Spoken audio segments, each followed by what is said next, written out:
নোটবন্দির line দেওয়ার কথা মনে আছে? মা বোনেরা, বিজেপি এত হিংসুটে দল যে আপনাদের অনেকের মহিলাদের নাম কেটে দিয়েছে বাংলায়। মেয়েরা বিয়ে করে শ্বশুরবাড়ি গেছে, টাইটেল চেঞ্জ হয়েছে, পদবি চেঞ্জ হয়েছে, শ্বশুরবাড়ি গেছে তার ঠিকানা চেঞ্জ হয়েছে, সব বাদ।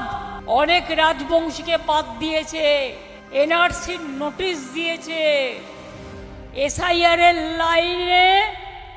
লাইন দিতে দিতে 220 জন মানুষ মারা গেছেন।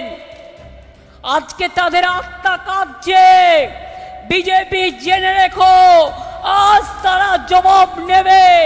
তোমাদের কাছে জবাব চাই, জবাব তোমাদের দিতে হবে।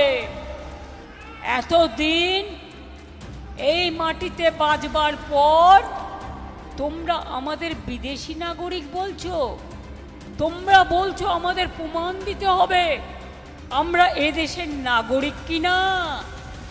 আগে তোমরা প্রমাণ করো তোমরা এদেশের নাগরিক কিনা, তারপরে মানুষের কাছে মানুষকে চ্যালেঞ্জ করো।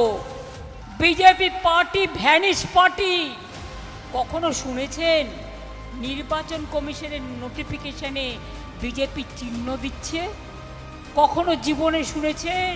কখনো জীবনে দেখেছেন সেন্ট্রাল ফোর্স বিজেপি পার্টির ফ্ল্যাগ নিয়ে যাচ্ছে? লজ্জা করে না? গলায় দড়ি দিয়ে মরা উচিত বিজেপি নেতৃবৃন্দকে।